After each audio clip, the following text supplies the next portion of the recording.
بسم اللہ الرحمن الرحیم۔ السلام علیکم مائی یوٹیوب فیملی، کیسے ہیں آپ سب؟ امید ہے آپ سب خیریت سے ہوں گے۔ آج کی ویڈیو کا عنوان ہے درود ابراہیمی۔ ویڈیو شروع کرنے سے پہلے آپ سب سے درخواست ہے کہ پلیز میری ویڈیو کو اینڈ تک ضرور واچ کیجیے گا۔ ویڈیو اچھی لگے تو اسے لائک کیجیے، شیئر کیجیے اور پلیز میرے چینل کو سبسکرائب کر لیجیے۔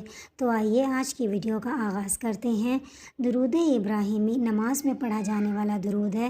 اس میں حضرت ابراہیم علیہ السلام کا نام آتا ہے، اس لیے اسے درود ابراہیمی کہا جاتا ہے۔ اس کی وجہ یہ بیان کی جاتی ہے کہ جب حضرت ابراہیم علیہ السلام بیت اللہ شریف کی تعمیر سے فارغ ہوئے تو آپ نے اپنی دعا میں فرمایا کہ یا اللہ، نبی حضرت محمد صلی اللہ علیہ وآلہ وسلم کی امت میں سے جو بھی بوڑھا اس گھر کی طرف یعنی خانہ کعبہ کی طرف منہ کر کے 2 رکعت پڑھے تو اس کے حق میں میری شفاعت قبول فرما۔ اس پر حضرت اسماعیل علیہ السلام، حضرت ہاجرہ، حضرت سارہ اور حضرت اسحاق علیہ السلام نے آمین کہی۔ اس کے بعد حضرت اسماعیل علیہ السلام نے اپنی دعا میں یہ کہا کہ اے اللہ، محمد صلی اللہ علیہ وآلہ وسلم کی امت میں سے جو نوجوان اس گھر کی طرف منہ کر کے 2 رکعت پڑھے اس کے حق میں میری شفاعت قبول فرما۔ اس پر حضرت ابراہیم علیہ السلام، حضرت اسحاق علیہ السلام، بی بی ہاجرہ اور بی بی سارہ علیہ السلام نے آمین کہی۔ پھر حضرت اسحاق علیہ السلام نے دعا مانگی، یا اللہ، حضرت محمد مصطفیٰ صلی اللہ علیہ وآلہ وسلم کی امت کا جو ادھیڑ عمر شخص اس گھر کی طرف منہ کر کے 2 رکعت پڑھے تو اس کے حق میں میری شفاعت قبول فرما۔ اس پر خاندان کے بقیہ افراد نے آمین کہی۔ اس کے بعد حضرت بی بی سارہ نے دعا مانگی، یا اللہ، حضرت محمد صلی اللہ علیہ وآلہ وسلم کی امت میں سے جو عورت اس گھر کی طرف منہ کر کے 2 رکعت پڑھے اس کے حق میں میری شفاعت قبول فرما۔ اس پر سب نے آمین کہی۔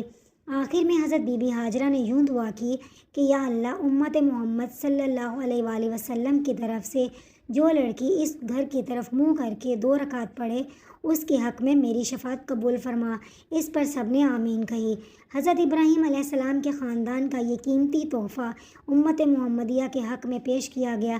اس کے بدلے میں امت محمدیہ کو یہ حکم دیا گیا کہ خاندان ابراہیمی کے حق میں 5 نمازوں میں دعا کیا کرو، اور اس دعا کو حضور صلی اللہ علیہ وآلہ وسلم نے درود ابراہیم کی صورت میں ہمارے سامنے بیان فرمایا۔ اس درود پاک سے حضور صلی اللہ علیہ وآلہ وسلم کی خاندان ابراہیم سے محبت کا اظہار ہوتا ہے، اور اسی محبت کی بنا پر حضور صلی اللہ علیہ وآلہ وسلم نے اپنے ایک بیٹے کا نام بھی ابراہیم رکھا۔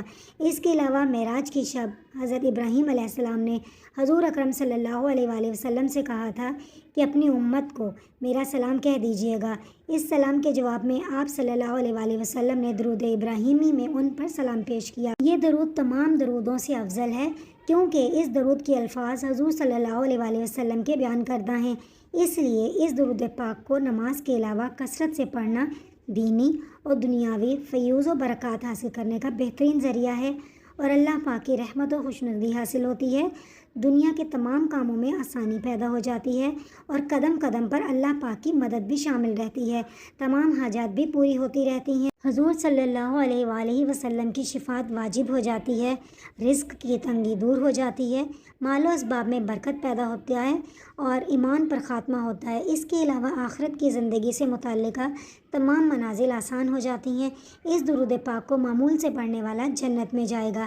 اس درود پاک کی سند بخاری شریف کی ایک روایت ہے کہ حضرت عبد الرحمن بن ابی لیلہ نے کہا کہ ہم کعب بن اجرہ سے ملے، انہوں نے کہا کہ کیا میں تمہیں حضور کی حدیث سناؤں؟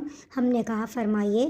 تو پھر انہوں نے یہ بیان کیا کہ ایک مرتبہ ایسا ہوا کہ ہم نے حضور صلی اللہ علیہ وآلہ وسلم سے التجا کی، یا رسول اللہ، آپ پر درود بھیجنا تو ہم کو معلوم ہو چکا ہے، مگر ہم درود کس طرح بھیجیں؟ تو حضرت محمد صلی اللہ علیہ وآلہ وسلم نے فرمایا کہ درود پاک ان الفاظ میں ادا کرو، اللہم صلی علی محمد وعلی آل محمد کما صلیت علی ابراہیم وعلی آل ابراہیم انک حمید مجید، اللہم بارک علی محمد وعلی آل محمد کما بارکت علی ابراہیم وعلی آل ابراہیم انک حمید مجید۔